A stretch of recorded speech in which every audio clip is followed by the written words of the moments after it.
Hi all. இந்த சொத்து தகராறு இந்த நியூஸ் பேப்பர் எடுத்தாலே வாரத்தில் ஆவரேஜாக 2 நியூஸ் வருதுங்க. அண்ணன் தம்பி அடிச்சிட்டாரு, தம்பி அண்ணன் அடிச்சிட்டாரு. இதில் இன்னொரு கொடுமையான விஷயம் என்னென்னா, பையனே அப்பாவை அடிச்சிட்டாரு சொத்துக்காக.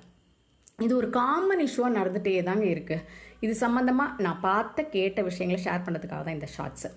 இதில் நான் ஒரு பெரிய மிஸ்டேக்காக எதை பார்க்குறேன் அப்படின்னா, இந்த சொத்துக்காக சண்டை சச்சரவுகள் ஆரம்பிக்கும் போதே இந்த வீட்டில் இருக்கிற பெரியவங்க என்ன பண்ணுவாங்கன்னா, சொந்தக்காரங்கள்லாம் கூட்டிகிட்டு வந்து பஞ்சாயத்து அப்படிங்கிற ஒரு விஷயத்த பண்ணுவாங்க.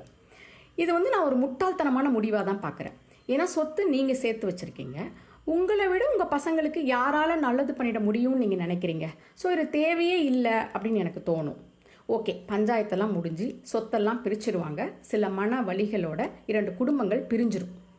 பிரிஞ்சதுக்கப்புறம் இந்த சொந்தக்காரங்கள்லாம் ஒரு கதை, திரைக்கதை, வசனம் எழுதுவாங்க பாருங்க. என்னன்னா, இதுக்கு யார் காரணம் அப்படின்னு. அவங்க ஃபஸ்ட்டு வர்றது யார்கிட்ட அப்படின்னா, அந்த குடும்பத்துக்குள் வந்த உறவுகள் இருப்பாங்கல்ல. ஃபார் எக்ஸாம்பிள் மருமகனோ மருமகளோ, அவங்க தலையில் தூக்கி மொத்த பழியும் டொப்புன்னு போட்டுருவாங்க. இதுக்கெல்லாம் காரணம் இவங்க தான், இவங்க தூண்டுதலால் தான் இது நடந்திருக்கு அப்படின்னு சொல்லிட்டு. இதுவுமே எனக்கு ஒரு கரெக்டான டெசிஷன் அப்படின்னு நான் ஒத்துக்க மாட்டேங்க. இது தப்பாக தான் எனக்கு தோணும். இந்த மாதிரி யாரையுமே ப்ளேம் பண்ணுறதுல அர்த்தமே இல்லைன்னு எனக்கு தோணுங்க. இதில் இன்னொரு கொடுமையான விஷயம் என்ன அப்படின்னா, இந்த சொத்துக்காக சண்டை சச்சரவுகள் நடக்கும்போது யாருமே அந்த பெற்றவங்களோட மன வலியை யோசிக்கிறதும் இல்லை, உணர்றதும் இல்லை அப்படின்னு வச்சுக்கோங்களேன். நான் பார்த்து நிறைய வயசானவங்க இந்த சொத்து தகராறால் மன வலியோட நடைப்பிணமாக சில பேர் போயே சேர்ந்துட்டாங்கன்னு வச்சுக்கோங்களேன். இந்த மாதிரி ஒரு வாழ்க்கையை தான் வாழ்ந்துட்டுருக்காங்க அவங்க.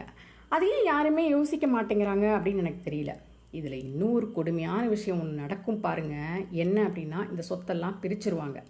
பிரித்து 2 குடும்பம் பிரிஞ்சிருதுங்களா, ஃபேமிலி டு ஃபேமிலி கனெக்ட் ஆக மாட்டாங்க. ஒரு 2 இயர்ஸ்க்கு அப்புறம் என்ன ஆகும்னா, இந்த யார் சொத்துக்காக அடிச்சுக்கிட்டாங்களோ அவங்க 2 பேரும் காமனாக ஒரு ஃபங்க்ஷன்லேயோ ஒரு பொது வெளியில் பேச ஆரம்பிப்பாங்க. அப்போ வரும் பாருங்க ஒரு கோபம்.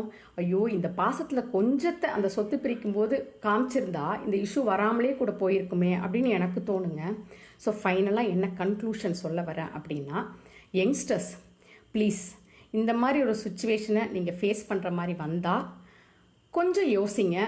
அப்பா அம்மாவை கஷ்டப்படுத்தக்கூடாது, நம்ம கூட பிறந்த உறவுகள் நம்மளை விட்டு போயிடக்கூடாது அப்படிங்கிற ஒரு மைண்ட் செட்டில் இதை டீல் பண்ணிங்கன்னா ஓரளவு ஸ்மூத்தாக முடியும்னு எனக்கு தோணுதுங்க.